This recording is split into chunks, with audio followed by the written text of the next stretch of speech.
November 23rd, 1944. 20,000 feet above the Belgian countryside. The air inside the B-17G30BO is cold enough to freeze spit before it hits the deck. Second Lieutenant Harold R. De Bolt grips the yoke of the Flying Fortress, serial number 42-3-1909, his leather glove stiff against the control column. Outside the plexiglass nose, the morning sun cuts through scattered clouds, illuminating a patchwork of brown and green fields far below. The bomber, unofficially christened by its ground crew as a bird that always comes home, rides steady in formation, one of dozens of flying fortresses belonging to the 91st Bombardment Group, 320th Bombardment Squadron, pushing deep into enemy territory. The drone of 4 Wright R-1820 Cyclone engines fills every corner of the aircraft, a constant thunder that vibrates through the aluminum airframe and into the bones of the 10-man crew. In the nose compartment, Bombardier Second Lieutenant John E. Humphrey hunches over his Norden bomb sight, making minute adjustments. Navigator Second Lieutenant Robert Bruce sits beside him, plotting their course back to Bassingbourn, England, once the bombs are away. Behind them, in the radio room, Technical Sergeant Robert Pohl monitors the frequencies, listening through the static for recall orders or warnings of enemy fighters. This is mission 231 for the 91st. The target, German positions near Liège, Belgium, part of the ongoing effort to support Allied ground forces pushing toward the Rhine. The flak has been moderate so far, black puffs of smoke blooming at 10 o'clock, 11 o'clock, scattered across the sky like deadly ink blots. De Bolt adjusts trim, keeping the bomber steady. His co-pilot, whose name will be lost to the incomplete records of that day, scans the instrument panel. Oil pressure normal, cylinder head temperatures in the green, fuel flow steady. Then the Germans find their range. The first burst catches the B-17 low on the starboard side. The impact sounds like a sledgehammer against a tin roof, a sharp, metallic crack that reverberates through the fuselage. Fragments of shrapnel tear through the thin aluminum skin, shredding hydraulic lines and puncturing the starboard fuel tanks. In the waist, staff sergeants scramble as aviation fuel begins to mist through the compartment, the acrid smell of 100-octane gasoline mixing with the stench of cordite and burned metal. "We're hit!" The call crackles over the interphone, urgent but controlled. This crew has flown together through 23 missions. They know the drill. De Bolt feels the controls go mushy. The yoke responds, but sluggishly, fighting him. He glances at the co-pilot, who's already scanning the gauges. Engine number 3 is running rough, the tachometer needle dancing. The airspeed indicator drops 180 knots, then 175. They're losing altitude, falling out of formation. Around them, the other bombers of the 91st maintain their tight box. But 4-2-3-19-09 is slipping back, becoming vulnerable, a wounded bird separating from the flock. Another burst of flak detonates close enough to rock the aircraft. The tail gunner reports a fire in the number 4 engine. De Bolt reaches for the engine cut-off switch, shutting down fuel to the starboard outboard Reich Cyclo. The propeller windmills for a moment, then freezes, feathered against the slipstream. 3 engines now. The B-17 can fly on 3 engines. It can fly on 2 if it has to. But not with a fuel leak, not with damaged hydraulics, not this deep in enemy territory. Pilot to crew. De Bolt's voice is steady on the interphone. Prepare to bail out. We're not making it home. In the nose, Humphrey and Bruce exchange glances. They've drilled this. They know the procedure. Humphrey begins gathering his navigation equipment, while Bruce moves toward the forward escape hatch. In the radio room, Pohl is already disconnecting his oxygen line. The waist gunners move to the waist door, sliding it open. Wind screams into the fuselage, a frigid blast that tears at their flight suits. The altimeter reads 18,500 feet, and unwinding, De Bolt engages the autopilot, the Sperry A5 system that allows the bomber to maintain heading and altitude without constant input from the pilot. It's a temporary measure, meant to give the crew precious seconds to escape while the aircraft holds steady. He doesn't know, none of them know, that this simple action will transform a routine bailout into one of the most bizarre incidents in the history of the 8th Air Force. Go, go, go. The order is given. One by one, the crew abandons the stricken bomber. They tumble into the thin, frozen air above Belgium. Parachutes snapping open, white silk canopies blossoming against the grey November sky. Inside the B-17, the autopilot continues its work. The aircraft flies on. The last man out is the Bolt himself. He hauls himself from the pilot's seat, takes one final look at the instrument panel, autopilot engage, trim tab set, engines 1, 2, and 3 still turning, and makes his way toward the forward escape hatch.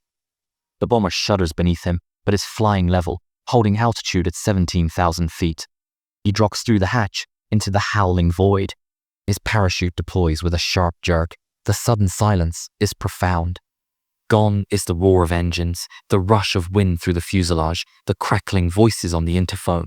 Now there is only the whisper of air through silk and the distant rumble of the formation continuing northeast without them. Below, the Belgian countryside spreads out in miniature. Villages, roads, the silver thread of a river. De Bolt counts shoots 1, 2, 3, 4. He counts again. 9 shoots past his own. 10 men. The entire crew is out. Above them, the B-17 continues flying. It shouldn't. By every reasonable expectation, the damaged bomber should enter a spiral, nose over, or simply fall out of the sky. The Sperry autopilot is a marvel of 1940s, engineering a system of gyroscopes, servos, and pneumatic actuators that can maintain heading and altitude, but it's not designed for this. It's designed to give pilots a respite on long overwater flights, to hold the aircraft steady during omni runs. It's not designed to fly a crippled bomber, alone, with no human input, across enemy territory. But 42 to 31909 doesn't know that. The autopilot does what it was built to do. It senses deviations in pitch and corrects them. It detects a drift in heading and adjusts the rudder trim. The 3 remaining engines, numbers 1, 2, and 3, continue their steady thunder, pulling the bomber northwest at 165 knots. The damaged fuel system continues to leak, but slowly, the wound not quite mortal. The hydraulic pressure drops, but the autopilot runs on pneumatics, drawing compressed air from the engine-driven pumps. As long as the engines run, the autopilot functions. The B-17 crosses the Meuse River. It passes over the scarred landscape of the Ardennes, where in 3 weeks, German forces will launch their desperate winter offensive. It continues northwest, an aluminum ghost piloted by gyroscopes and servos, a flying fortress with no one at the controls. On the ground, Belgian civilians hear the distinctive sound of Wright Cyclone engines and look up. They see a lone bomber flying lower than the formations usually do, heading west. Some wave, thinking it's a crippled American aircraft limping home. Others take cover, unsure. In the tower at a Royal Air Force forward airfield near Louvain, a controller spots the aircraft on approach and attempts radio contact. Unidentified B-17, this is Louvain control. State your intentions, over. Static. The bomber flies past the field, maintaining heading, maintaining altitude now down to 12,000 feet. B-17, you are clear to land any runway. We have emergency equipment standing by. Over. No response. The bomber continues west. RAF intelligence will later note this sighting in their reports. They will describe the aircraft as flying in a controlled manner, but failing to respond to repeated radio calls. Observers on the ground report seeing no visible crew through the plexiglass nose. The bomber simply continues its ghost flight, tracking northwest toward the coast. It crosses into France. The engines run smoothly now, numbers 1 and 2 in perfect synchronization, number 3 running slightly rough but still producing power. The aircraft has burned through nearly half its fuel. The leak from the starboard tanks is slowed as fuel pressure drops, and the reduced weight actually improves its performance. The B-17 climbed slightly, seeking equilibrium, settling at 10,000 feet. The English Channel appears on the horizon, a grey expanse of wind-chopped water. The coastline of occupied Europe slides beneath the bomber's wings, gun emplacements, concrete bunkers, the Atlantic wall defenses that Allied forces breached 5 months earlier on D-Day. German radar stations track the aircraft. Flak batteries traverse their guns but hold fire. A single bomber flying west, clearly damaged. Let it go, it won't make it across the channel anyway. But it does. The B-17 crosses the beach, crosses the surf line, and heads out over open water. The autopilot maintains heading 290 degrees, almost due west-northwest, a heading that will take it across the narrowest part of the channel toward England. The distance is 70 miles. At 165 knots, that's 25 minutes of flying time. 25 minutes over cold water, in a damaged aircraft, with no pilot, no navigator, no engineer to monitor fuel consumption or engine temperatures. The bomber flies on. In the waist section, a sheaf of navigation papers flutters in the wind from the open waist door. The sheets plastered against the bulkhead. In the radio room, the transmitter sits silent, its dials and switches untouched. In the cockpit, the control yoke moves in tiny increments, responding to signals from the autopilot, making corrections too subtle for the human eye to detect. The throttles remain where DeBolt set them, 3 levers pushed forward, 1 pulled back and feathered. The mixture controls are rich. The propeller pitch is set for cruise. Every setting is exactly as it should be for a bomber heading home, except there is no one home to bring it there. 15 minutes over the channel, the English coast appears through a break in the clouds, the white cliffs, the green fields beyond, the patchwork of hedgerows and stone walls that define the southeastern counties. The B-17 makes landfall near Dover. It continues inland, still tracking northwest, still at 10,000 feet, still flying as if someone, somewhere, is at the controls, but the cockpit is empty. The aircraft is a Flying Dutchman, a Marie Celeste of the air, a perfectly functioning bomber without a soul aboard. Over the Kent countryside, the B-17 begins a gradual descent. There's no logical reason for this. The autopilot is designed to maintain altitude, not to initiate descents. Yet, at 2:47 p.m., according to Royal Air Force observers at Manston Airfield, the lone bomber begins dropping at approximately 300 feet per minute. It's a controlled descent, the kind a pilot would execute when preparing to land. Steady, deliberate, the nose dipping just a few degrees below the horizon. Flight Lieutenant James Harrington is in the tower at Manston when the reports come in. Single B-17, inbound from the southeast, no radio contact. He raises his binoculars and spots the aircraft against the grey November sky. Even from 3 miles away, he can see something is wrong. The bomber is too low, flying at maybe 6,000 feet now, and there's visible damage to the starboard side. Dark streaks of oil or hydraulic fluid trail from the number 3 engine. Manston Tower to B-17, you are approaching our airspace. Please acknowledge. Over. The radio crackles with static, nothing else. Harrington tries again.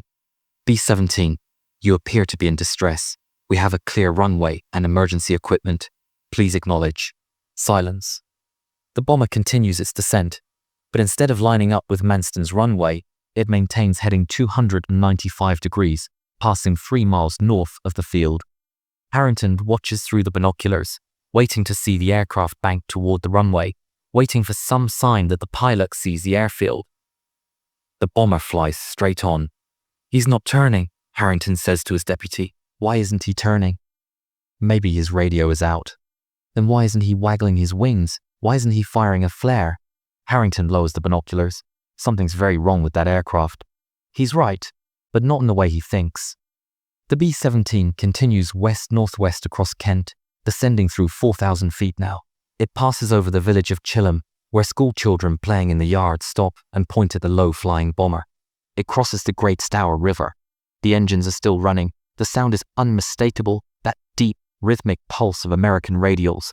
But the aircraft is clearly looking for somewhere to land. Except there is no one looking. The cockpit is empty. The pilot's seat where DeBolt sat 40 minutes ago is vacant, the control yoke moving on its own in small, precise movements. The co-pilot's seat is empty. The bombardier's station in the nose is abandoned. The radio operator's desk sits unattended. 10 men bailed out over Belgium, and not one has returned. At 3:02 p.m., the B-17 descends through 2,000 feet. It's flying over farmland now. The patchwork fields of the Kent Weald spread out below. The aircraft banks slightly just 5 degrees to the left. The autopilot correcting for a crosswind, a mechanical anomaly. No one will ever know for certain. The bomber straightens out, tracking 290 degrees now, and continues its descent. 1,500 feet, 1,000 feet. The landing gear remains retracted. There's no hydraulic pressure left to extend it, even if someone were in the cockpit to lower the handle. This will be a belly landing, whether intentional or not. The bomb bay doors hang partially open, damaged by flak over Belgium, creating additional drag that accelerates the descent. 800 feet. The engines are throttled back now, or perhaps they've simply burned through enough fuel that their power output has decreased. The bomber is flying at 120 knots, just above stall speed. It's the speed a pilot would maintain on final approach, the speed you fly when you're about to touch down, 500 feet. The B-17 crosses over a hedgerow. Below is a large field, recently ploughed, the soil dark and soft. It's not a runway. It's not even flat. But it's open, and the bomber is descending toward it, as if guided by an invisible hand. 300 feet. Farmers working near the village of Mersham look up at the sound of engines. They see the B-17 coming in low, too low, and they run. They expect an explosion, a fireball, the standard conclusion to a bomber crash. They've seen it before, crippled aircraft coming back from raids, trying to make the coast, failing in the last miles. 100 feet, the bomber crosses the tree line at the edge of the field. Its shadow races across the ploughed earth below. The tail wheel, still retracted, clears a wooden fence by less than 10 feet. 50 feet, 20 feet. Belly contacts the soil with a long, grinding scrape of aluminum against earth. The bomber slides forward, ploughing a furrow through the field, mud spraying up from the fuselage. The plexiglass nose digs in slightly, then rises. The aircraft slews left, corrects, continues sliding. The starboard wingtip catches the ground, pivots the bomber slightly, but not violently. A bomber slides another 200 feet, slowing, the friction of earth and aluminum, bringing it to rest. The engines shut down, one by one, number 1 first, then 2, then 3, starved of fuel or perhaps damaged in the landing. The propellers windmill to a stop. Silence settles over the field, broken only by the ticking of cooling metal and the hiss of escaping hydraulic fluid. The B-17 sits motionless in a Belgian field. No, an English field, hundreds of miles from where its crew abandoned it. Steam rises from the engine cowlings. The aircraft is battered, scarred, leaking fluids from a dozen wounds. But it's intact, structurally sound. The fuselage hasn't broken. The wings haven't folded. The tail section stands upright. It's a perfect belly landing, the kind an experienced pilot would be proud of.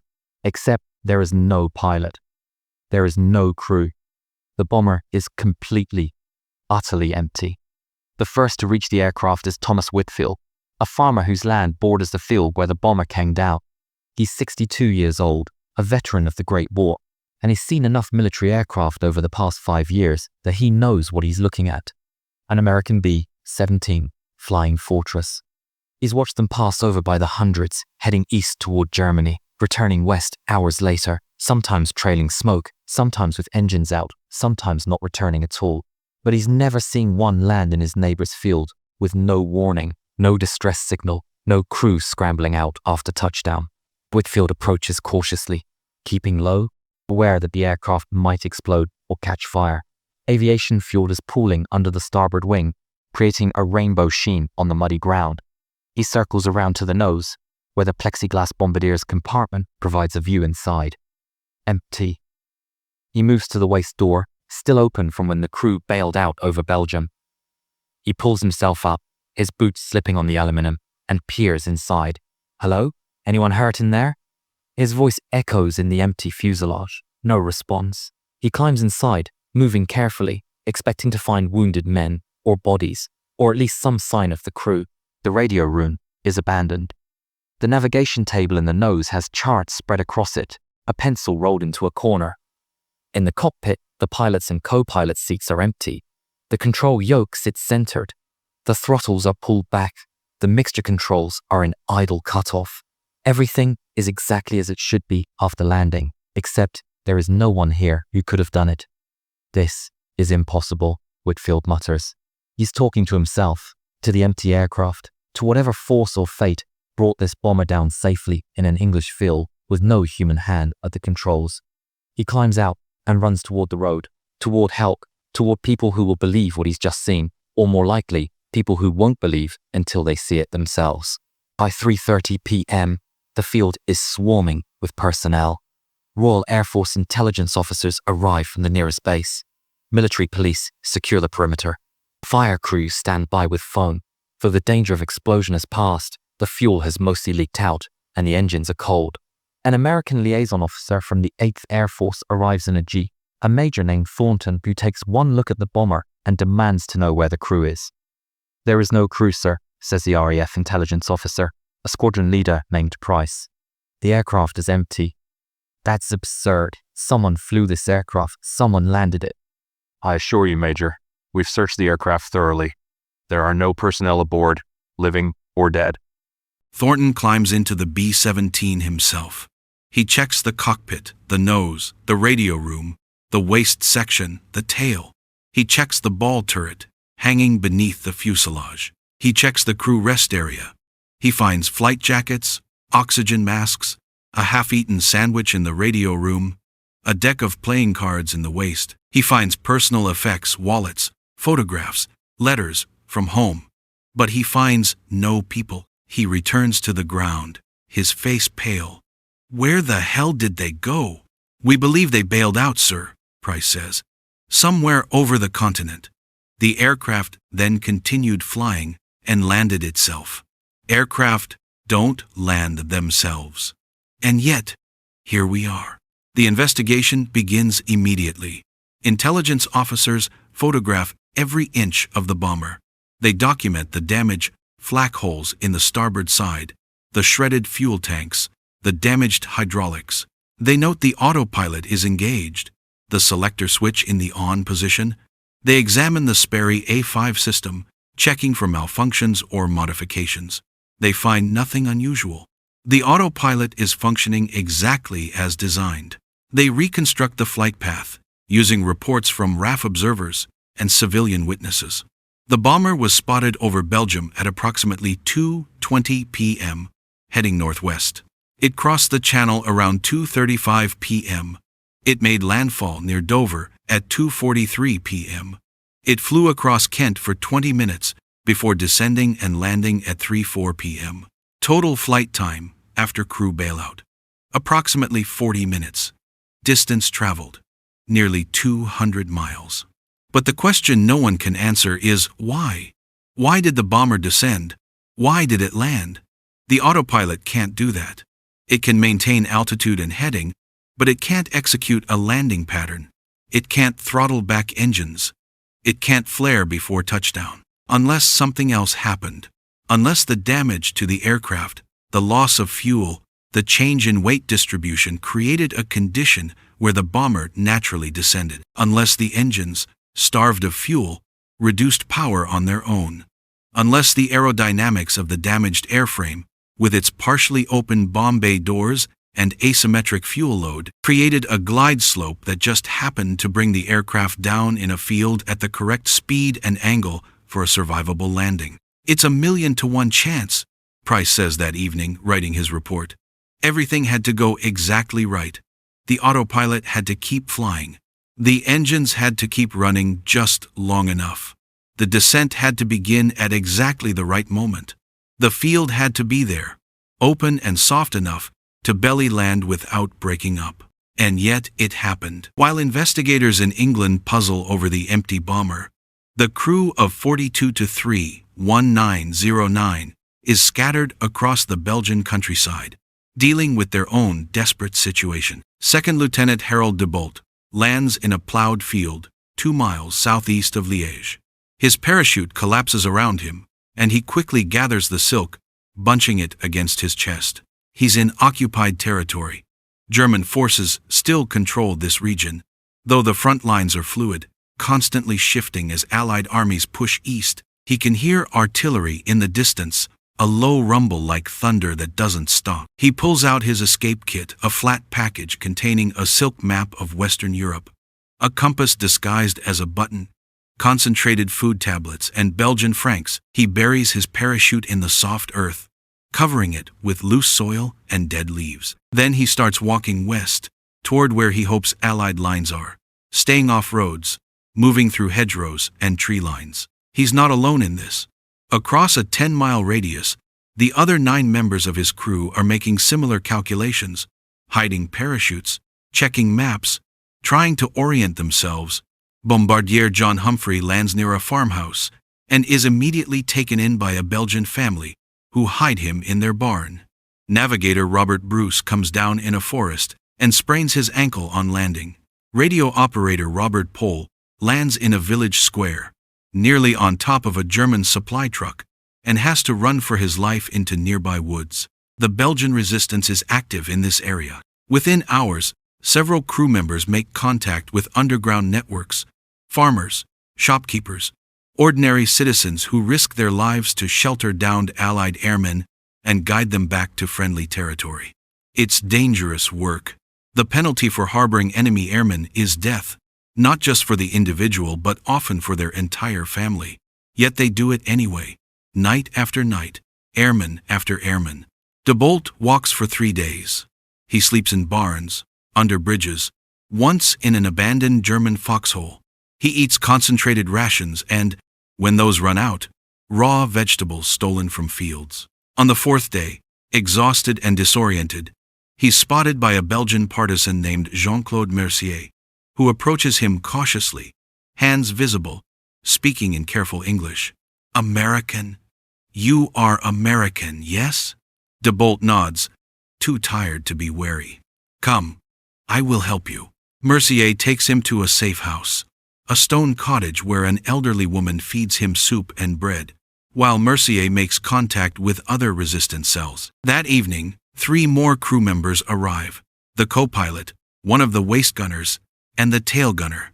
They embrace, relieved to find each other alive. They share stories of their landings, their close calls with German patrols, the kindness of strangers.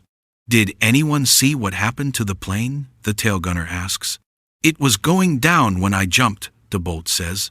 "Must have crashed somewhere in Belgium." They assume this. They all assume it.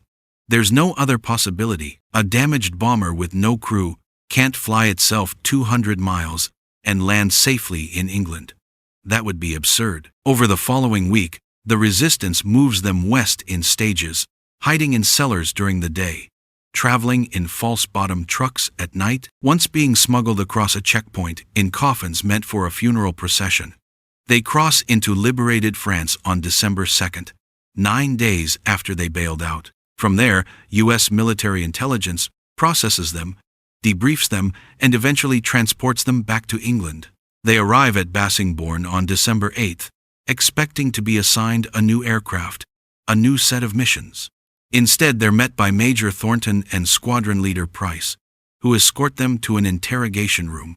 "Gentlemen," Thornton begins, "we need to ask you some questions about Mission 231, November 23rd. "Yes, sir," De Bolt says. "We took flak over the target, lost engine number 4, had fuel leaks and hydraulic failure. We made the decision to bail out." "Over Belgium," Thornton interrupts, "at approximately 2:20 p.m. Is that correct?" "Yes, sir. We couldn't make it back. The aircraft was too damaged." Thornton and Price exchange a glance. Price opens a folder and slides a photograph across the table. It shows a B-17 sitting intact in a muddy field, its belly on the ground but otherwise undamaged. "Do you recognize this aircraft?" Price asks. De Bolt leans forward, studying the photo. The serial number is visible on the tail, 42-231909. "His aircraft. That's impossible." "Sir, where was this taken?" "Kent, England, November 23rd, at approximately 3:05 p.m. The crew members stare at the photograph in stunned silence. The co-pilot speaks first. "I don't understand. We all bailed out. There was no one left on board." "We know," Thornton says. "We searched the aircraft. It was empty." "Then who flew it?" asks the bombardier. "Who landed it?" "That," Price says quietly, "is what we're trying to determine." The interrogation lasts 3 hours. Intelligence officers walk through every minute of Mission 231, from takeoff at Bassingbourn to the moment each crew member jumped from the aircraft. They want details, exact times, exact altitudes, the condition of the aircraft when abandoned, the status of every system. De Bolt explains the damage. "Flak hit us low, Starboard side at approximately 1,155 hours over the target area. We lost hydraulic pressure almost immediately. Engine number 4 caught fire, and I feathered it. We were losing fuel from the starboard tanks. I could smell it in the cockpit. The aircraft was controllable, but barely. We couldn't maintain altitude with the formation. What was your altitude when you made the decision to bail out? Price asks. Approximately 18,000 feet, descending through 17,500. And the autopilot? DeBolt pauses. I engaged it before I left the cockpit. Standard procedure, it keeps the aircraft stable while the crew evacuates. Did you set any particular heading? No, sir. I just engaged it to hold whatever course we were on, maybe 290 degrees, roughly northwest. I didn't expect. He trails off, looking at the photograph again. I didn't expect it to keep flying. The navigator, Robert Bruce, provides additional details. After the hit, I calculated we were approximately 35 miles southeast of Liège, over enemy territory. There was no way we'd make it back to England, not with the damage we'd sustained. The channel crossing alone is 70 miles. We didn't have the altitude or the fuel. And yet the aircraft made that crossing, Thornton says. On autopilot, with no crew. The autopilot can't make decisions, Bruce insists.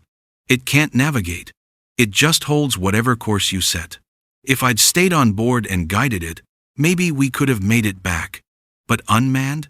Flying for 40 minutes? Crossing the channel? Descending at the right time? Landing in a field? He shakes his head. That's not possible. But it happened. The evidence is irrefutable. The bomber sits in a field in Kent, examined by engineers, photographed from every angle, its systems analyzed and documented. And the more they examine it, the stranger the story becomes. The autopilot, they discover, was not malfunctioning. It was working perfectly, doing exactly what it was designed to do, maintaining heading and altitude through a system of gyroscopes and pneumatic servos connected to the control surfaces. But the autopilot had no way to initiate the descent that began over Kent. It had no way to throttle back the engines. It had no way to execute a landing, unless the aircraft did those things itself. We need to consider the aerodynamics, says Flight Lieutenant Gerald Mason, an RAF engineer brought in to examine the bomber. He stands in the field beside 42 to 31909, pointing to the damage. Look at the starboard side. The flak punctured 2 fuel tanks here and here. As fuel drained from these tanks, the aircraft's weight distribution changed. The center of gravity shifted forward and to port. Would that cause a descent? Thornton asks. It could, over time. The autopilot would try to compensate by adjusting elevator trim, but if the weight kept shifting as fuel burned off, eventually the aircraft might enter a shallow descent that the autopilot couldn't fully correct. What about the landing? How do you explain the engines shutting down at exactly the right moment? Mason crouches beside the number 3 engine, examining the cowling. Fuel starvation. The bomber was running on 3 engines, pulling from damaged tanks. When the usable fuel finally ran out, the engines quit, one by one. The timing was pure chance. They happened to quit when the aircraft was at the right altitude and speed for a belly landing. And the fact that there was an open field directly in its flight path? Also chance. If the bomber had been 50 yards further south, it would have hit those trees. 50 yards north, it would have struck that farmhouse. The aircraft simply happened to come down in the one spot where a belly landing was survivable. Thornton rubs his temples. So you're telling me this was all coincidence? A series of mechanical failures and aerodynamic anomalies that just happened to result in a perfect landing? Not perfect, Mason corrects. Lucky. Extraordinarily, impossibly lucky. But yes, that's what the evidence suggests. The official report, filed by Squadron Leader Price on December 15, 1944, concludes, Aircraft 42 to 31909 continued flying after crew evacuation due to engaged autopilot system. Subsequent descent and landing attributed to progressive fuel exhaustion, shift in center of gravity, and favorable aerodynamic conditions. No evidence of crew remaining aboard. Incident classified as extraordinary, but explicable through mechanical and environmental factors. The report satisfies the bureaucratic requirement for an explanation. It provides a framework for understanding what happened, a series of logical steps from bailout to landing. But it doesn't satisfy the men who were there. DeBolt reads the report and shakes his head. They're saying it was luck. Just dumb luck. Maybe it was, says the co-pilot. You don't fly a crippled bomber 200 miles across enemy territory and the English Channel and set it down gently in a field through dumb luck. That's not luck. That's... He struggles for the word. That's something else. Then what? Asks Bruce. Divine intervention? The ghost of some dead pilot guiding it home? I don't know, but I know what I'm going to call it. DeBolt looks out the window of the barracks at the gray English sky, thinking of his bomber sitting in a field in Kent, empty but somehow home. The Phantom Fortress. The name sticks. Within days, it spreads through the 91st Bomb Group, then the 8th Air Force, then the entire theater. The story is too strange, too compelling not to share. Ground crews tell it to mechanics. Mechanics tell it to pilots. Pilots tell it to their crews. By Christmas 1944, nearly every airman in England has heard about the B-17 that flew itself home.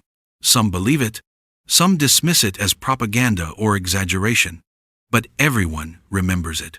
Because in a war where death comes suddenly and often senselessly, where aircraft and crews disappear without trace, where good men climb into bombers and never return in that war, the idea that sometimes, just sometimes, the aircraft themselves might watch over their crews and bring themselves home safely, that idea is worth believing in.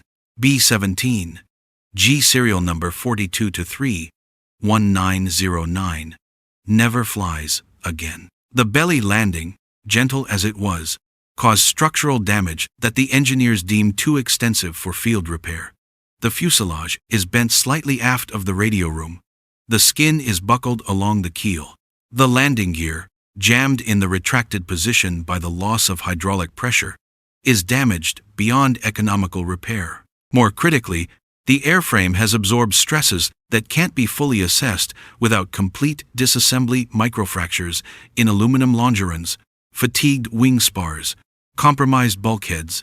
In peacetime, the bomber might be rebuilt.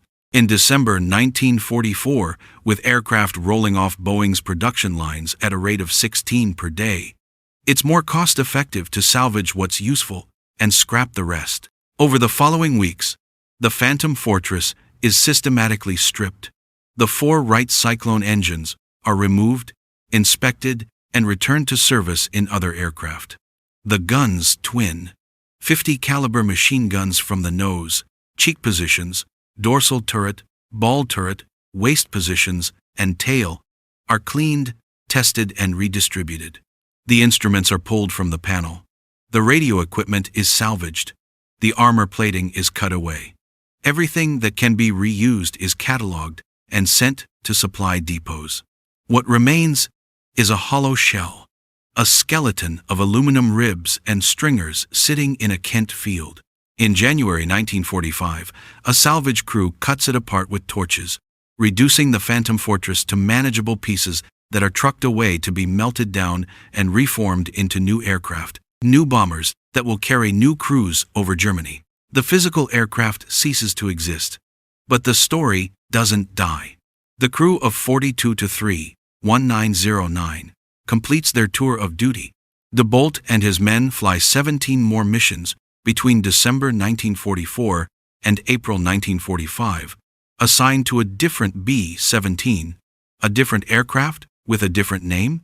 They survive the war. All 10 men who bailed out over Belgium on November 23rd make it home to the United States in late 1945, beating odds that killed or captured nearly half of all 8th Air Force airmen. DeBolt, in particular, can never quite let go of what happened. In the years after the war, he corresponds with Squadron Leader Price, with Flight Lieutenant Mason, with other officers involved in the investigation. He obtains copies of the reports, the photographs, the witness statements.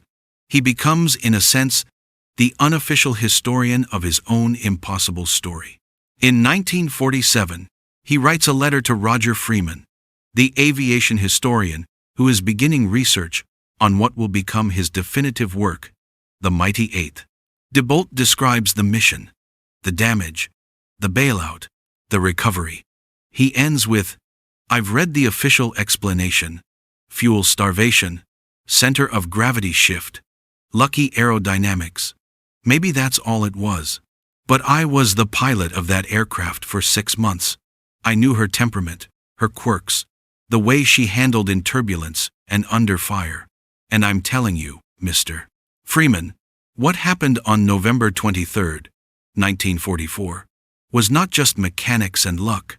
That bomber wanted to come home." Freeman includes the story in his book, published in 1991.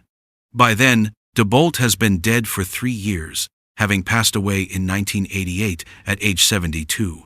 But his account, preserved in letters and interviews, ensures that the Phantom Fortress becomes part of the official history of the 8th Air Force. The 91st Bombardment Group Historical Society maintains records of every mission flown by the group during the war. Mission 231 is noted with an asterisk and a footnote. Aircraft 42-31909 landed intact in England after crew evacuation. No casualties. Aircraft scrapped January 1945. The bare facts, stripped of mystery, reduced to a bureaucratic notation. But among veterans of the 8th Air Force, particularly those who served with the 91st, the story takes on a different quality. It becomes something more than a historical curiosity. It becomes a talisman, a lucky charm, proof that sometimes the odds can be beaten through means that defy complete explanation. In the 1970s and 80s, as aviation enthusiasts and historians begin researching wartime incidents with renewed interest, the Phantom Fortress story resurfaces. Articles appear in aviation magazines.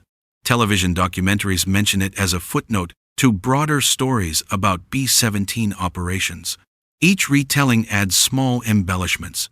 Some sources claim the bomber circled the field twice before landing. Others suggest it actually extended its landing gear. None of these embellishments are supported by contemporary evidence, but they persist anyway because a good story demands elaboration. The truth, preserved in RAF intelligence reports and witness statements, is strange enough without embellishment. A damaged bomber flew itself 200 miles, crossed the English Channel, and executed a survivable belly landing with no one aboard. The autopilot, designed only to maintain heading and altitude, somehow brought the aircraft down at the right place, the right time, the right speed. Mechanical explanations can account for some of what happened, but not all of it. Not the timing, not the precision, not the almost eerie sense that the bomber knew what it was doing. Martin Bowman, in his 2007 book, The B-17 Flying Fortress Story, devotes 3 pages to the incident. He interviews surviving ground crew members who worked on 42-31909 before its final mission. One mechanic, James O'Connell, recalls, "She was a good ship, that one. Never gave us serious trouble. Some bombers, they're cursed always, something breaking, always some problem. But 31909 was solid. We called her a lucky bird. Turns out, we were right." The story endures because it touches something fundamental about the relationship between airmen and their aircraft.